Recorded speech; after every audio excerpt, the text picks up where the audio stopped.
Good to go. Right. Hi everyone, my name is Myhill. This is my presentation. Cool. All right. So in high school, if asked what my favorite subject was, I'd usually think for a few seconds about whether it was social studies or science or English, but I usually concluded that I was just silly, so I probably should be like, art? I don't really know. So art has always been a part of my life. Never a driving force, just something that I thought fondly of. Until the latter part of my high school experience, I had never considered art to be a part of my identity. It became a way for me at times to relax or focus or to distract myself from the world around me. I could sit down and do all three of those at the same time with art. After a long night of homework, I could always pull out a drawing I had been working on, put half an hour's work into it, and then just slip in bed. The big reason I liked art was that it was a means of expression for both the introverted type as well as the extroverted. I discovered video making as a means of expression around my senior year. Making short videos was just a way to look back upon these periods of my life that I had just found to be so very, very dear to me. I began to feel more confident in my abilities as an artist, which I feel is what propelled me to pursue this idea of art through college. I still had always heard, though, that it's very, very difficult to make your way with art through college. So I had to kind of find a way around this barrier if I knew I really wanted to do art through college. So yeah, soon after TVB began and I was introduced to countless new situations and ideas I had never really thought about, I was forced to think critically about the world and my role in it. And out of this stemmed a lot of self-reflection and discussion with others about what we can do to become active agents of change. Actually, in South Africa, the other guys and I would often go to the beach and have these quote-unquote deep talks, which quickly became a running joke within the group, but in reality, I feel those were actually very, very meaningful to me. For a lot of us, they were like some of the first chances that we got to actually reflect on ourselves and how we function within society. So these talks continued, though, without the label for essentially the rest of the trip. With all this self-reflection, I've come to a more sound conclusion on my relationship with art. My art is linked to the times that I feel the most emotion. This may not sound like the most astounding realization, but one might be surprised by the number of people that take art for face value and nothing more, myself included, for this trip. I so often would create art for the viewing of others only. So during the course of this trip, the pieces that I've made that I had prior inspiration ended up being my favorites. An example of this would be out of the 4 videos that I've made, 2 of which I'm extremely fond of and 2 of which not so much. So I ended up showing them to absolutely no one. So I'd actually like to show you the 2 videos that I liked. They're fairly short, so here's the first one.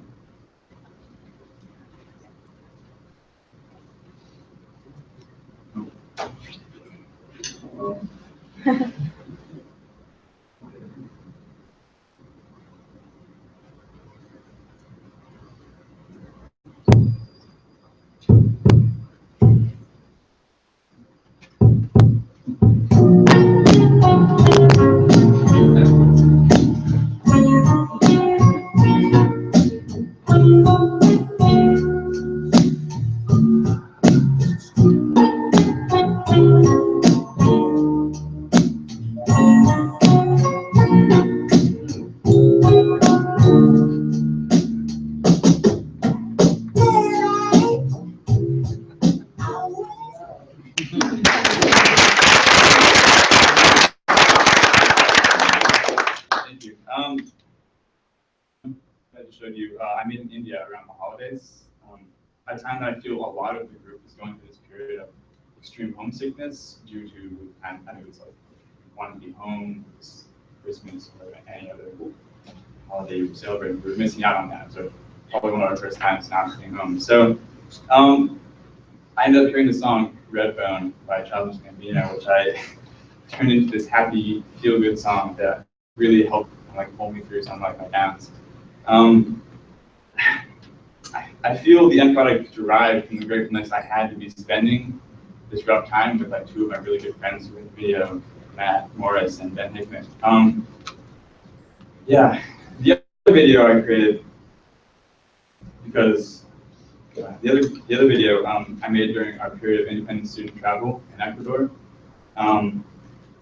This was more on the opposite spectrum. It was an emotional high for me. Everything was great. We were in Noa, Ecuador, this beautiful beach town. And it turned out to be a great time to relax and reflect on a lot of these amazing things that we've done on this trip. It ended up with me creating a video that was supposed to reflect that, but it was also this period of like, it was like a snapshot of this period of like idyllic peacefulness. It was just, yeah. So the clips, they were fairly lighthearted, but it's overlaid with this song that I feel creates a very melancholy feeling, which is exactly what I was going for and exactly kind of how I felt. It's great. So here it is.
Okay, so while I was very satisfied with these two videos, that wasn't the case with all my work, like I already said.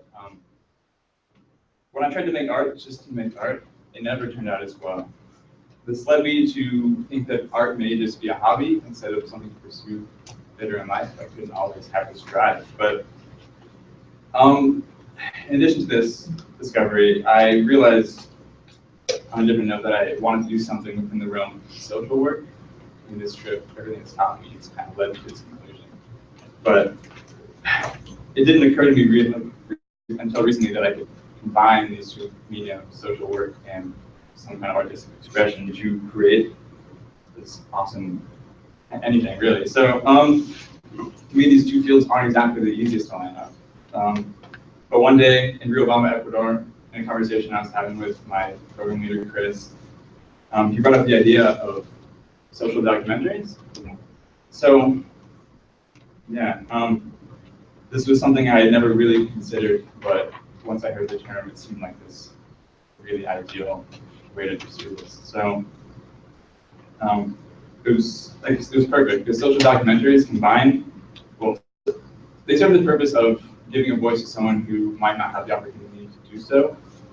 But yeah, whenever I have this strong emotional response to a story that I hear from someone who needs to get their story out, that's the perfect kind of story to get out to the world. And hopefully when people hear these stories, they'll have the same emotional response I do, and will be pushed to make some kind of change, whatever way it is. So this is my first attempt at documentary. It's meant to display this path that I potentially pursue in life, but it's rough. It's not exactly polished, but it's more of like a platform to see whether or not I was interested in this medium.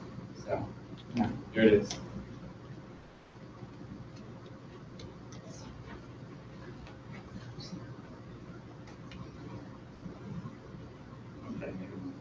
Okay.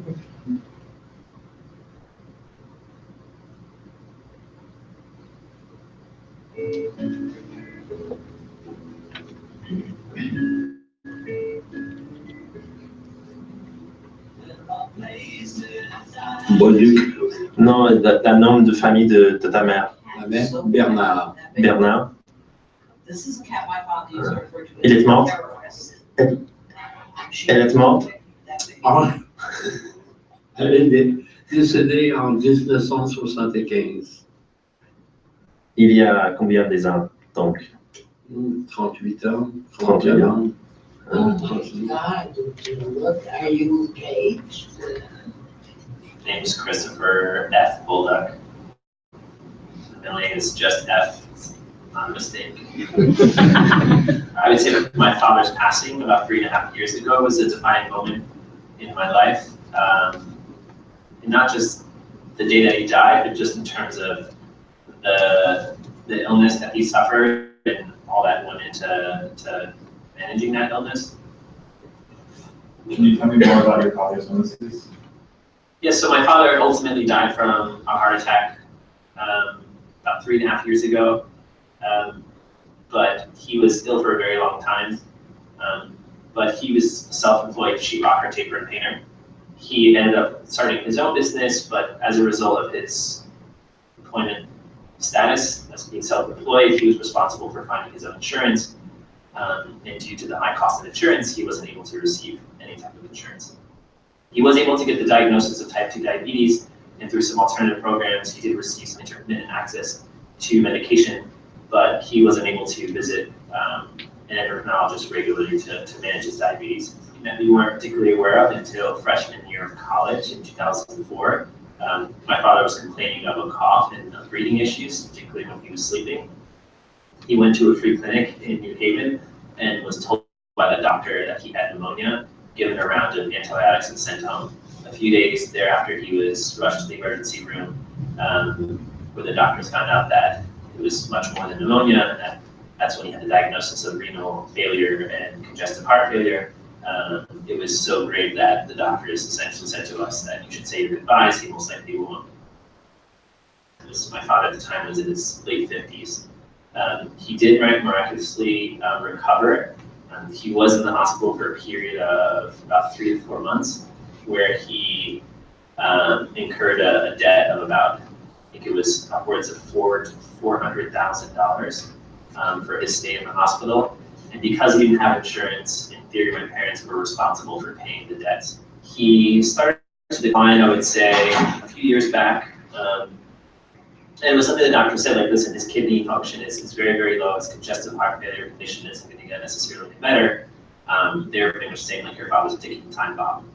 And so a few years back, his kidney function started to decrease, and dialysis was something that he talked about in 2004, and it's something that my father started less than a year before he passed away. So thankfully, again, of course, because of the fact that he was on disability, he was covered by that. He was able to receive, it's called peritoneal dialysis in the home. It's where they exchange fluids that sort of flow throughout your peritoneal cavity that replace the function of your kidneys. It just really zapped his energy. And my dad was very much like a person who liked to go out and enjoy things and go for walks. And he had his coffee, his 4 a.m. coffee crew, his 7 a.m. coffee crew. But then he started complaining of some heart issues. He called the cardiologist, said, just take some time, this probably acid reflux. My mom thought, no, something else is going on here, and rushed him to the hospital, where for 4 hours he waited in the emergency room.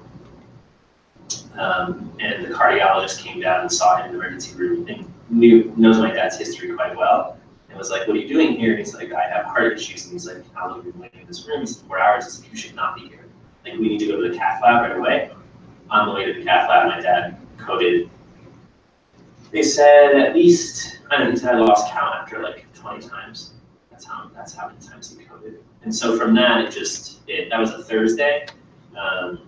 He just wasn't able to recover. So after 3 days in intensive care and coding, he coded a number of times thereafter each day. Decided, again, ultimately, I convinced my family that my father shouldn't be subjected to this anymore. And my father and I have actually had a number of conversations about his death because he was so ill for so long, about what he wanted. And one of the things that he said is, well, number one, when the good Lord wants to take me, then let him take me. And two, that don't hook me up to machines. So I went into the room with my family and I said, Pops, we've had these conversations before. I know that you didn't want this to be this, your your experience, right? And so here's what happened to you, and I explained like you've coded now over 30 times. This is at that time, this Thursday, Friday, this is the third day of you coding, and it doesn't seem like it's going to get any better. Do you want us to keep on trying? And he said yes. And I was like, are you sure? Because that goes against the conversation we had. And he said, no, I won't. I'm like, so you're positive that you want to keep on trying? And he nodded yes. I'm like, so you don't want us to remove life support? It's like, all right, we'll try. And then the following morning, we got the same call. He had coded a number of times again. And that's where I came into the room. Like I talked to my family, I called my brothers, and I said, you need to come, this is it. And so that's where the decision to remove the supports. What is the biggest issue facing our healthcare system? I think there's clearly two different issues going on in our healthcare system. I think there's a lack of access for so many people in the healthcare system. I mean, even with the Affordable Care Act in place, we still have 30 million people who don't have insurance. But then obviously the cost is also an issue. So many people don't have insurance because they can't afford to get insurance, even on the healthcare exchange. What happens is that patients avoid going in to see the doctor. They avoid going in to get the treatment that they need because they know it's going to be so costly. Is healthcare a human right?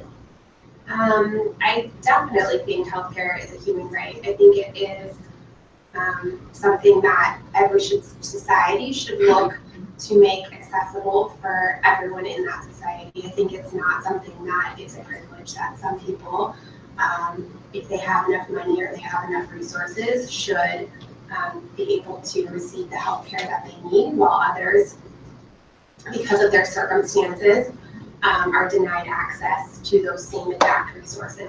A society should strive to make their healthcare available to everyone, and that everyone should be able to feel like they can live a healthy life in the society that they're in. Do you feel the public health system competitive product? Yeah, absolutely. It's the situation with my parents is very difficult. In that my dad being self-employed and my mom also being self-employed, she cleaned homes, that they didn't have access. Access to healthcare was an absolute impossibility. Yeah, the fact that diabetes is something that can be largely controlled, and a lot of these illnesses were a result of his lack of access to care. These were very preventable illnesses, that he just didn't have that access. And the fact that there was such a disconnect, and that free services means poor care, shouldn't be the case. How does that change our economic approach to healthcare?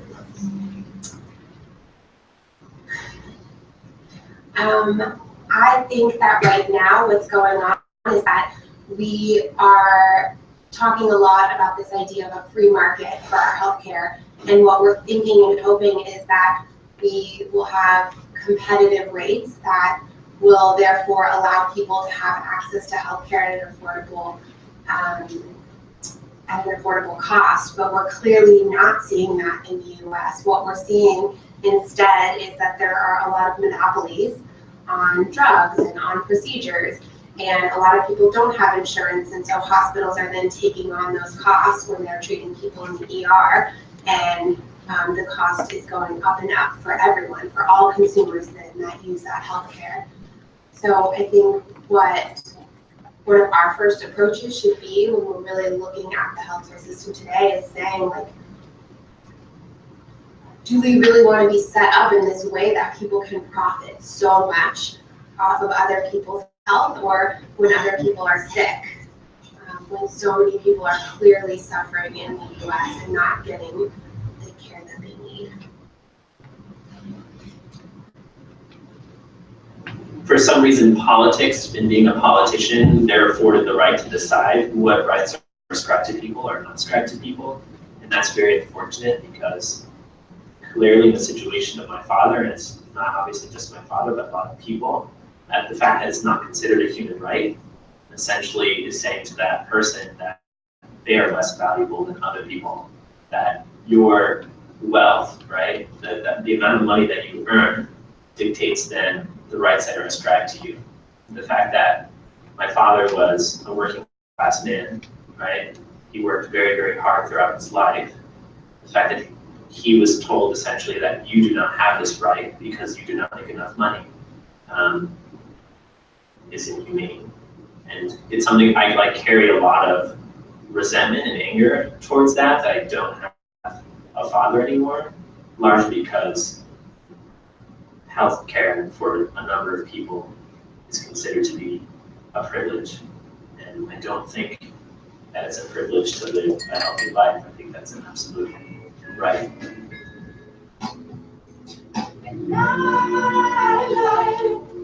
I love you more. Thank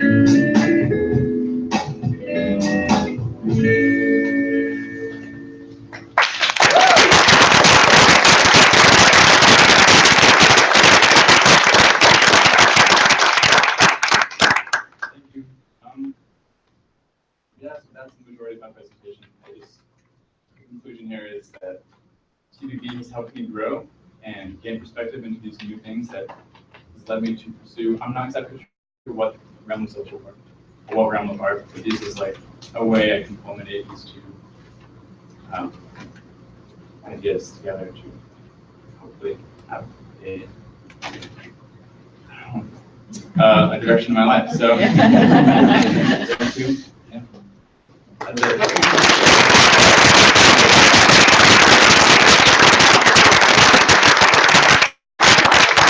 We have time for 2 questions.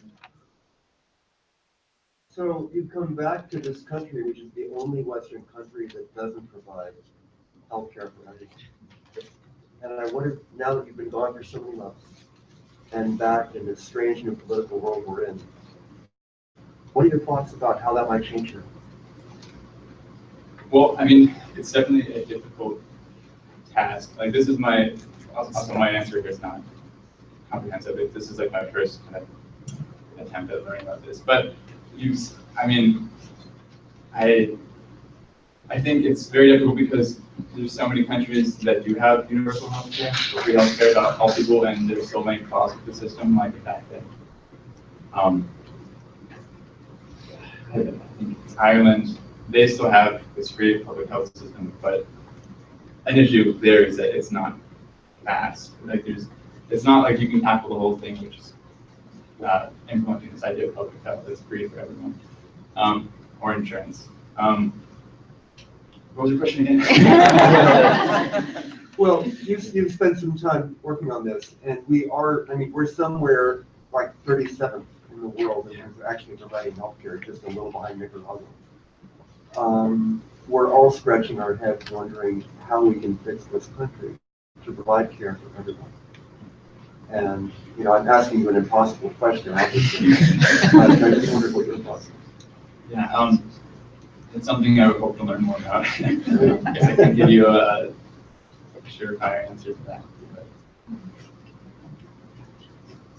Well, I think that I really commend your work. I think that it was very timely to have to watch this, this weekend. And I think that learning about this and teeing it up with the timeliness is a big, thing to learn about. But I'm also curious about piggybacking off that first question, maybe a little bit more specific is, your time focusing on healthcare. Was there one thing that you observed in country that you'd like to bring back here, if you could?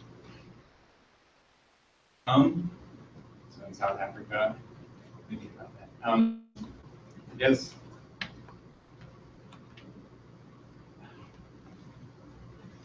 it was hard. Actually, in South Africa, there's so many things that I was bugged by.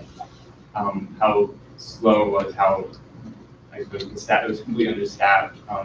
There's a disparity between what people who could really not afford to go to the more professional clinics, they didn't receive the same level of care. And it was very prevalent. You could see there was a lot of sick people, a lot of people who were waiting to be treated. Of course, I would love to have this completely free healthcare. I still don't know if I could take something from South Africa and say this is what I want in the US, because I didn't entirely agree with how it was run there. there's so many flaws in the system. Yeah. We're at time. Thanks, Greg.